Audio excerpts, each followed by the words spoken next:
asalaamaaleykum ñu ngi leen di nuyu ku ci ne ci turam ak santam di leen wax bonne et heureuse année le 1er janvier 2021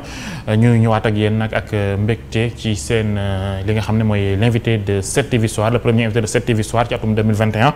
monsieur Waly Fall ancien maire de Dieuppeul Derklé nekkoon administrateur bu FNPJ bokk Benno Bokk Yaakaar ñu ngi lay nuyu Waly Fall. maa ngi lay nuyu Mamadou Abdoulaye. di nuyu waa 7TV ak képp koo xam ne tey nga jàkkaarloo télé bi.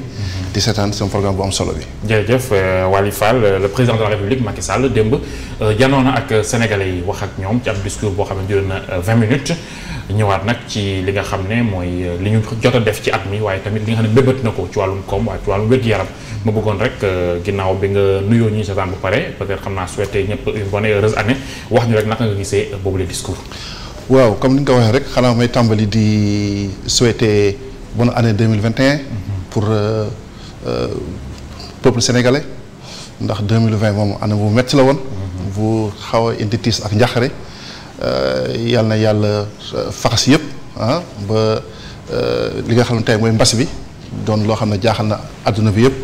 te mu xam commencé waat tar fii ci suñu réew mi yàlla fanqal ñu ko. ba nit ñi war a mën a dox ci seen affaire. waaw comme ni nga ko waxee démb njiiti réew mi comme li tubaab di wax loolu mooy tradition. jàkkaarloo na ak askan bi saafonteeg ñoom wax leen fi nga xam ne moom la réew mi toll. suñu xoolee li nga xam ne moo ëpp ci première fànn bi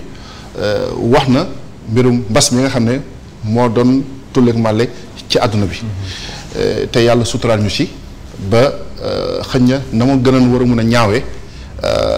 am na loo xam ne jot nañ ko ci moytu ndax ci taxawaay ak dëgërlaay bi nga xam ne réew mi am na ko ndax foofu tamit moom mi nga xam ne mu njiit réew mi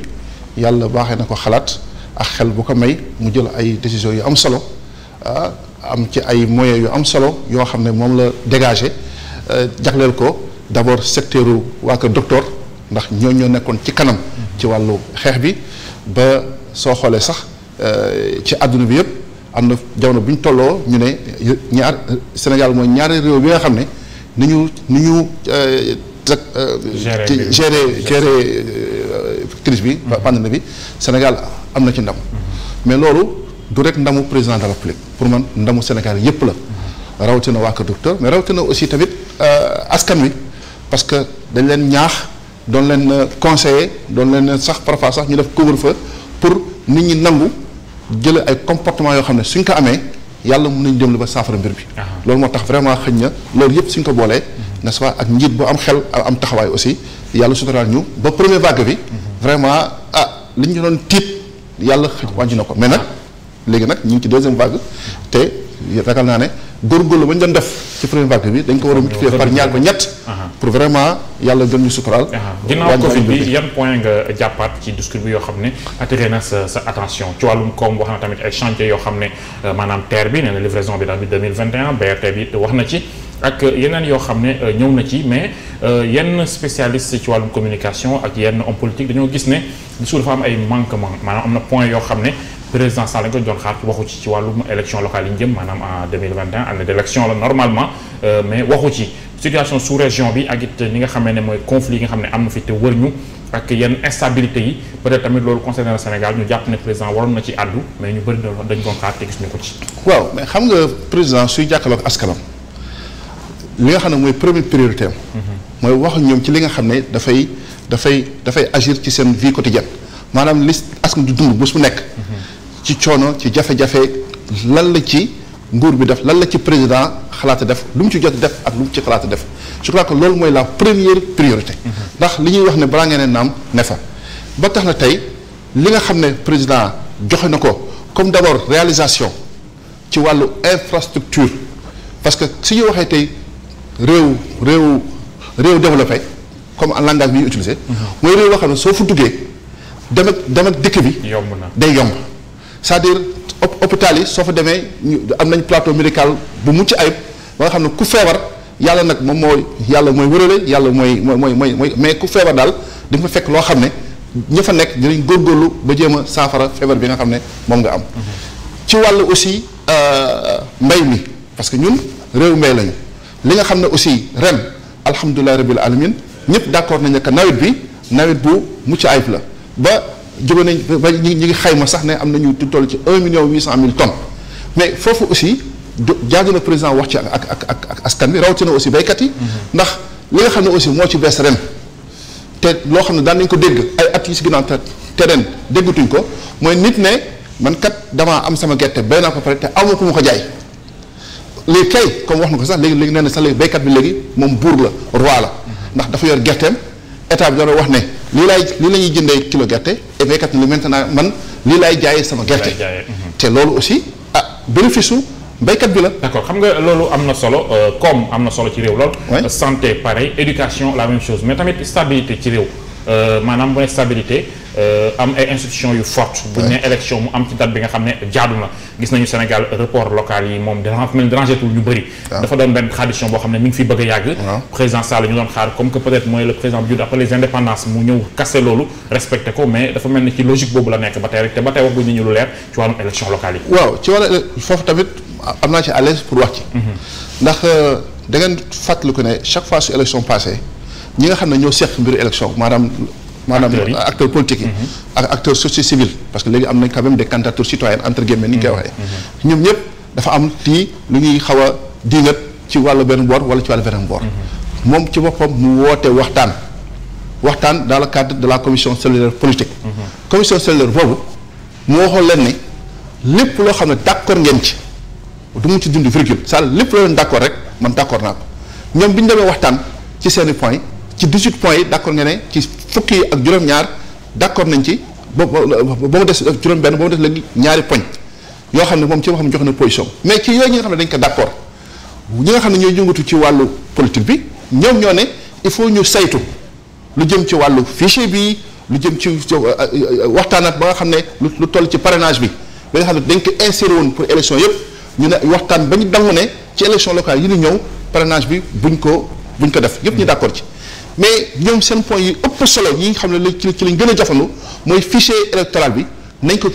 seggaat ko saytu ko ba mu wóor na fichier boo xam ne suñ demee élection kenn loo ci wax. président dafay dëggal ñu naan l'opposition a été piégée parce que opposition bu sàkkoo ñu saytu fichier bi président bañ bu boobaa peut-être dinañ ne wàllum jubal élection taxu koo jub mais bu ko nangoo am na beneen conséquence maanaam danañ satisfaire fii mais conséquence bay ji ni gis nañ ko mooy les élections locales mënuñu koo amal. waaw te on dit souvent que c'est de la faute à l'opposition. waaw mais léegi xam nga problème présuppose mooy que ne opposition bi ñoom à tort ou à raison suñu waxee ne fichier bi suñ ci demee élection ki ci gañeem duñ ko nangu. donc ñoom it jàpp nañu ne jarul ñuy yàkkamti boo xam ne toujours dafay indiwaat dañuy wax contentieux électoral après élection. maanaam mënuñu am une chose de son contraire. effectivement parce que tey doone nit nañu auditer fichier bi te ba pare. mu war a jël temps ba pare ñu indi transparence ñi nga xam ne ñoo ko war a auditer ci fichier bi pare ba pare am na ñoo xam ne dañoo waroon bindu. parce que seen at mel na leen ñu bindu wala ñoo xam ne dañoo war a changer fi ñu dëkk ak fi ñu war a voter. te dafa am yoon daf ko tënk. donc délai boobu mooy li ñuy wax li tubaab dox ne mooy délai incompressible ba tax na tey ñoom ñëpp ba ñuy d'accord ci loolu d'accord nañu nekkoon élection yi date bañ ko jàppee woon man du mënul nekk du Macky Sall moo ne man maay dàq élection yi acteurs politiques yi ñoo retrouvé d'accord ne élection yi nañ ko dàq te suñ koy dàq dañ koy dàq ci date boo xam ne dana méngoo ak li nga xam ne moom la yoon ak constitution ak loi électorale imposé pour que kenn du violer loi bi. d'accord ginnaaw adresse à la nation président Sall it waxtaan na ak taskatu xibaar yi permettre leen ñu poser ko ay questions mu doon nekk tradition boo xam ne ñu ngi koy bëgg di amal léegi parce que ñetti at ci ren mu jot dafay am mais ci forme bi dafa am ñu gis ne ça manque un peu de nu la ko mën a expliquer maanaam du permettre les plateaux yi daan am opposition bi mën a critiquer la déclaration du chef de l'État parce que heure bi daf koy jël forme bi yow lan nga ciy wax. waaw xam nga. ku su wujj di sang doo set mais damay fàttali ñun yàgg nañ la wax ne que télévision d'état télévision unique c'est pas normal. lu dëgg fii yéen ñii rajo yeeg télé yu bëri dañoo wax ne président warul rek di wax ci RTS. dafa war a aussi may télévision privée yi ñoom it ñu mën a accès ci président di jaar ci seen plateau di wax ak seen auditeur wala seen i téléspectateur. waaw tey. jóge nañ ci benn télévision muy télévision d'état dem ci ñeenti wala juróomi télévision daaw ñi nga xam ne ñoo fi nekkoon daaw am na ñaari ñuy simpi dugalaat ñeneen mais il faut parfois tamit nit ñi xam aussi tamit lan lañ bëgg te aussi coow li mooy que ne tey suñu yemoon ci 20 minutes wala 21 minutes ni nga ko waxee yi président jàkkaarloo askan bi wax. loolu c'est un résumé da nga gis ñu bëri ñoo la président wax fi dara wax na fi 20 minutes te wax fi dara mais au moins avantage bi mooy que ne te loolu benn yoon ci at bi la bu leen fàtte ne soo demee yeneen réew yu mag yi mais président dinañ toog ñetti yoon ba ñeenti yoon jàkkaarloog ñaari journaliste wala ñetti journaliste di wax askan mais bii benn la. te benn boobu mooy dina jaadu mooy bi nga xam ne premier nga xam ne moom dina def bilan li nga xam ne moom la jot a def ci at bi génn ak li mu nam ma def pour améliorer dundunu askan bi ci at bii di ñëw mais donc pour man tey au contraire nit ñi dañoo war a rafetlu le fait que président dina génn ci juróom-ñaari télé wala juróom-ñeenti télé. li ma bëgg a wax mooy 21h 0h par exemple. waaw daan fekk télévision yépp ñu def ay plateau jox opposition parole. société civile ku nekk joxe sa avis ci discours président Sall. mais léegi ak format bii nii daanaka loolu. waaw mais léegi mais Modou Awa xam nga li gën a intéressant ci format bi. mooy président ci boppam moom dafay détaillé day gën a xóotal li nga xam ne moom la wax ci discours bi ba su ko defee su boobaa opposition bi c'est tout je suis d'accord avec toi c'est la démocratie opposition beeg ak askan beeg ak société civile waroon mën a gën a déglu lu président bi wax ba suñ koy conseil ñu conseil ko suñ koy ŋàññi ñu ŋàññi ko mais tant que wax ji dafa yem ci résumé ku nekk ne est-ce que président lii la bëggoon wax wala lii la bëggoon wax. d'accord kon man pour man vraiment c'est une bonne formule. maintenant bon mën nañu ko améliorer. mais pour man vraiment c'est une très bonne chose que télévision privée yëpp. que les télé privées maintenant puissent accéder à la personne du président de la République pour permettre ñoom tamit ci seen wàll seen programme seen téléspectateurs yi di jot ci président de la République. d'accord ñu ngi woon ci forme bi léegi ñu ñëw ci fond bi. les questions qui ont été posées ak les réponses données par le président Macky Sall xam naa ne yaa ngi koy xaar la question sur le mandat. ñëwaat na président it varié wu ci position fi mu nekkoon ndaw fa la nekk ba tey jii nii ñu bëri jàppoon ne c'était le moment mu lever équivoque bi et fii leer benn yoon ñu passer à autre chose malheureusement. ci tolloo lañ toll waaw mais foofu man dama ci ànd ak président de la République parce que li mu wax diggante daaw encore ak ren jii la ma fi changé ba moom war a changé waat xam nga moom dañ ko fal. jox ko mission président yi askan bi ñu koy fal même bi ñu koy fal ci premier mandat am ne ko dañ laa fal pour nga préparer ce deuxième mandat dañ laa fal pour nga améliorer ñun suñu dundin suñu demee toll nag ci wàllu tànn. ñun dinañ seet ndax lan fa def méngoo na ak ñun li ñu bëggoon suñu gis-gis wala li ñu fi gis bilan bi def c'est négatif ñu tegg la teg keneen donc tey aujourd'hui kenn mënu reprocher le président de la République Sénégalais yi dañ ko joxaat bopp donc mu fexe nu muy def ba situation ba Sénégalais yi doon dund n'est-ce pas ca février 2019 atu élection ba suñu eggee ca février 2024 Sénégalais yi xool ndax seen situation amélioré na ñu set kañ war a tànn kañ war a tànn moo xam mais man je suis entièrement d'accord avec lui moom man am naa ci position ñeneen ñëpp am nañ ci position mais moom mi nga xam ne ñun dañ nangu ne mooy suñu njiit moom mooy président de la République ba pare mooy suñu président coalition mu ne bëgg ngeen concentré wu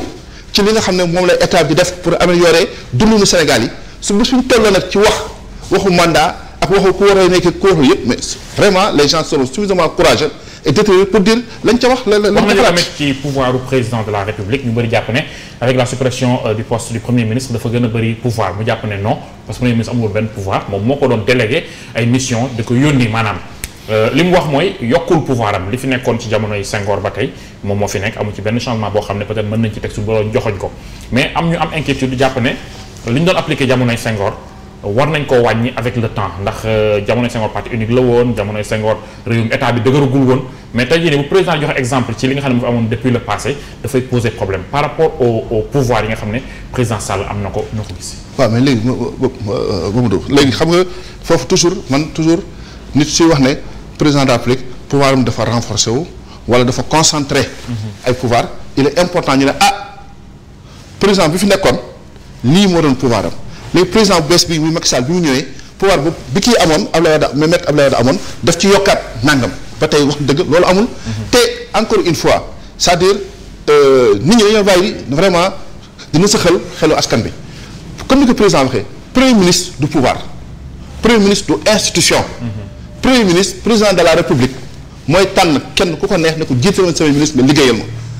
moo koy tabb moo koy folli ci waxtu ak heure bu ko neexee premier ministre amul pouvoir moo tax nit ñi doon wax ne dafa jël ay pouvoir non moom su yaakaare ne ci fu mu toll ak ni mu xalaatee doxalin réew mi moom la mu dénkoon ak nit mun na ko téye defal ko boppam mais amul fenn ci constitution bi fu ko nit war a mën a reprocher wala boobu donc man je crois que vraiment xam nga am solo tey mooy est-ce que gouvernement bi ak moom ni muy doxalee réew mi est-ce que Sénégal mi ngi avancé wala Sénégal mi ngi reculé. mais ñu bëgg ñoo jàpp ne depuis suppression poste bi yëf yi dafa xaw a yéex dossier bi fast track bi ñu doon sàkku moo lañ doon bëgg mais là il est non man je suis pas d'accord c'est-à-dire du mu ne lépp yem na mais tey comme ñun man Dakar laa dëkk maa ngi ci capitale bi war naa mën a wax sax ñu nekk ci réewu kooku mais am na fi ay jafe-jafe yoo xam ne ci wàllu dem ak dikk ci wàllu courant yu fi amoon mais tey ku waxal yàlla xam ne tey soo jógee fii tey sa place bi di Wakaam bëgg dem léegi Yoff am na foo xam ne soo fa jaaree da nga xam ne la ngeen desoon démb bëgg a démb di topp tey ci wàllu xat-xat donc loolu yëpp mu doon ay situation yoo xam ne vraiment mi ngi avancé. mais nag président benn nit la. waaw war a gérer dossier yi nga xam ne ñoo dëgër. waaw dëgër la peut-être dossier yi dëgër bëri na am na yu muy délégué mais exemple ma la jox rek mooy les enseignants. ñoom ñoo doon négocier ak le premier ministre bi fi nekkoon muy Boun Abdallah Dionne. tey jii ñu wax nañu depuis que ñu supprimer poste ba tey ñoom dañoo ñàkk interlocuteur yëf yi dafa xaw a yéex. waaw mais loolu xam nga loolu je dis parce que du ma personnaliser poste bi. du ma ne Boun Abdallah damay ne premier ministre. parce que nit ñi su fekkee ñi nga xam ne tey dañu bëgg na saxal askan bi mooy jëmmu premier ministre mais day mel ni président ak fanweeri ministre nga jël beneen di teg ci mu nekk président ak kenn ak fanweeri ministre. du dëgg la donc tey ministre yi nga xam ne ñoo war a jàkkaarloo ak ñi nekk ci seen secteur rawatina ministre de l'éducation nationale. est-ce que premier ministre même su doon moom mooy waxtaan ak tey enseignants yi kan moo war a appliquer décision yi nga xam ne premier ministre daf ko arrêté enseignants wala syndicats yi mais ministre bi yor secteur bi éducation nationale te premier ministre boobu. mais souvent dafay tendu entre ñiy jàmbat ak seen ministère de tutelle war nga xool seetlu sax. oui loolu souvent ñoom ñaar je suis d'accord mais en tout état de cause. que ça soit premier ministre bu fi amoon que ça soit ministre bi nga xam ne moo jël secteur bi ñoom ñëpp seen décision finalement kan moo koy validé président de la République donc ñoom kay loolu moo gën a jub. mais est-ce que am na jot boobu. non de question jot xam nga tey jot président de la République tey kenn waxul ne tous les jours soo nga jël sa téléphone. wala nga plusieurs dossiers ah. oui ci benn bëri na de. ah oui mais non mais de façon li déglu ma. plusieurs dossiers premier ministre bi nga xam ne mooy gérer dossier yëpp mais il rend compte au président de la République sur tous les dossiers. mais day fekk yëf yi daanaka yëpp. non c'est-à-dire dama la expliquer rek non dama la expliquer premier ministre c'est-à-dire mënul jël benn décision ci ak lu mu su doon tey dafa am sans problème mu gérer sans problème yi dafay am sans validation par le président de la République. donc vraiment pour man aujourd'hui kooku pour man wax boo xam ne amul fu mu taxaw la. xam nga li am solo. mooy président yi moom jël responsabilité ne man maa dénkoon nit premier ministre pour mu liggéey maintenant moom mun naa ko def li am solo mooy suñu duggee ci janvier dem ba décembre ñu ne Sénégal kat nekkoon na fii ci mois de janvier mois de décembre est-ce que fi ñu nekkoon dañoo yokk lañu wàññeeku te man de jàpp naa ne ñi ngi sant yàlla bu baax. lépp yembagul. mais Sénégal bi ñu ci yoon bu baax. jërëjëf Waly Fall ci wàllum justice la ñuy wax léegi am na tamit loo xam ne président wax na ko démb ñu war dañoo sursauté bi ñu ko déggee quand il a dit que ne yenn dossiers yi bu ñu ko confier procureur tellement dafay sensible ba jël benn décision day consulter ministre am maanaam ministre de la justice moom it pareil mu consulter ko moom le président maanaam ko bëgg wax ne du ñëpp lañ mën a jëpp jékki-jékki rek jàpp leen même bu fekkee am na lu ñu def loolu dafay xaw a tey xel. ci fonctionnement justice. non attends non loolu commentaire la. c'est-à-dire que du ñëpp lu loolu président waxul ne du ñëpp parce que. eggul foofu. non mais moo tax ma ne commentaire la c'est-à-dire que attends la justice képp ki doomu aadama yaa am même obligation wala même truc devant la justice. mais c'est pas pour rien que tey ñaari nit en fonction à partir de leur fonction bi ñuy occupé ñu ne kii su dee def na njombe nañ ko juger ci tribunal ordinaire. kii su defee ñoom ñu juge ko ci tribunal spécial autre que du juge et autres. il y a les uns et les autres. non il y a pas les uns et les autres c'est-à-dire que ku ci nekk par rapport ak dayoo par rapport ak fonction yi nga occupé ak aussi jom yi nga def dafa am privilégié mais li ëpp solo xam lan la mooy la vérité est que aujourd'hui c'est-à-dire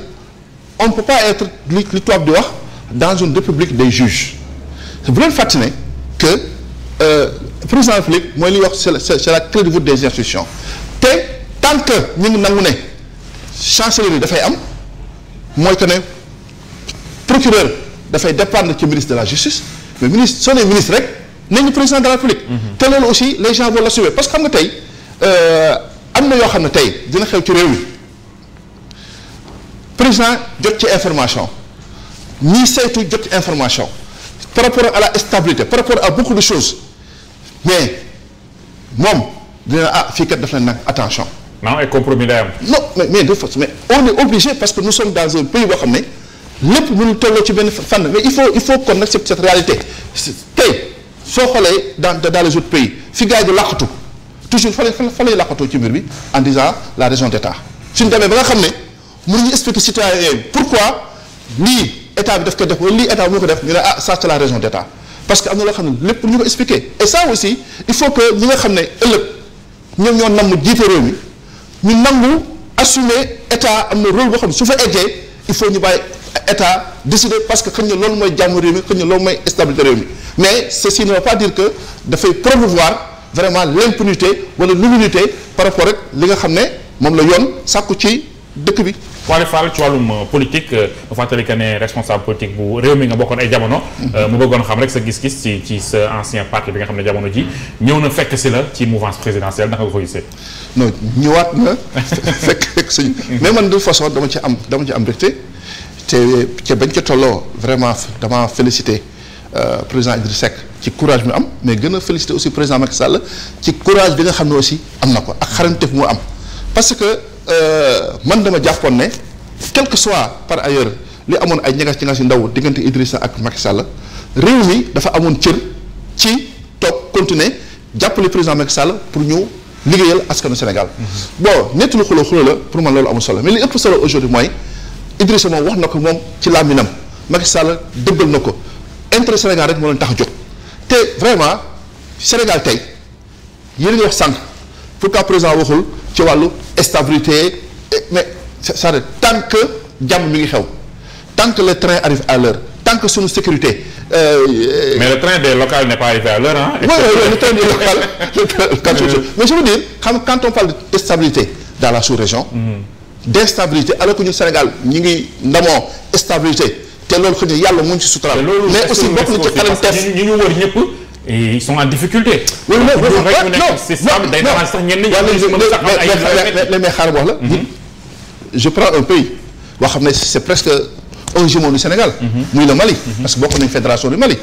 mais ñoom tey lan moo leen amal tey instabilité ñaari mbir la y a le problème sécuritaire avec le terrorisme. mais il y a le problème aussi n'est-ce pas des contentieux seen biir politique lu moo fi indi ay coup d'État et autres là. mais tey su loolu ñun Sénégal yàlla suturaal nañu quel que soit par ailleurs les divergences des points de vue mais jàpp nañ ne que ba fa muy mujjee waxtaan tegante dënn mais waxtaan ba juboo ci li ñu mën a ci dans un cadre pacifique pour li réew mi jëmale kanam moo ëpp solo jël yat jël xeer jël ay doj di ko dóorante ba pare aussi ñu renforcer ay moyens par rapport ak sunu armée ak sunu gendarmerie ak sunu police ñooy encore fii mooy toog di leen sargal di leen encourager mais tey dañ sant yàlla parce que sinon mënoon nañu am ñaari ennemi entre guillemets ennemi boo xam ne ñu ñëw suñu propre ennemi di xeexante suñu biir di dóorante yat di jënd ay fetal ay guerre civile ba pare encore di jàmbaarloo ak ñi nga xam ne ñooy terroristes yi parce que ñoom tey suñu bëgg a dugg ci dëkk su fekkee armée bi ak les forces civiles et de défense dañoo am taxawaay bu mat la ñuy jéem a def mooy dañuy jéem a contourner pour créer des divergences n'est-ce pas pour amoon genre instruction dans un pays. mais est-ce que vous êtes conscient de la responsabilité qui pèse sur vos épaules ak découverte pétrole beeg gaz bi parce que xam nañu ne réew bu mu am dafay attirer ay nit. ñoo xam ne seen bëgg-bëgg mooy réew mi instable ñu mën a profité di votre devoir de bien gérer ces ressources. mais moo tax quand le président de la République nangu tàllal loxo opposition bi bàyyi n'est-ce pas def ay sacrifices. bàyyi ñu mu téye ñoom ñu bàyyi ñu ànd pour liggéey su président bi jël ay décisions renforcer les moyens les moyens ca suñu force tey chaque jour nga dégg ne président jënd na benn bateau de guerre jënd na benn avion jënd na mais loolu yëpp pour lan la mais c'est pour renforcer n'est-ce pas l'arsenal de sécurité de notre pays parce que tey li nga wax dëgg la xam nañ ne tey Sénégal yàlla indi nañu xéwal ci pétrole ak gaz nekk ci boori géej bi mais dëkk mu am problème mais lu tax muy am problème en réalité. du ñu nekk si biti ñoo ñëw di xeex ak waa dëkk bi de dañuy fexe ba ci biir dëkk bi mu am féewlo mais kon suñu yàlla suturaale tey ba ñun ñëpp ñu boole ànd opposition mënta ñàkk ci réew mi tey opposition c'est normal yàlla na yàgg am mais loolu c'est une vision et c'est une posture boo xam ne mi ngi sàmm loo xam ne fii ak ñaari at ñetti at juróomi at Sénégal dina xam ne que waxtaan ak jubóo rek moo am solo te loolu moo gënal suñu réew Sénégal. ñu ngi lay sant bu baax a baax. tabarkalla macha allah. jërëjëf Waly Fall nekkoon maire bu Dieuppeul Derklé nekkoon nit administrateur général bu FNPJ bokk coalition Benno Bokk Yaakaar nekkoon invité de 7TV ñu koy sant bu baax a baax di daje suba ak jàmm ak lundi ak jàmm ak beneen invité merci beaucoup. merci Modou Awa. jërëjëf. ça va. waaye ça va.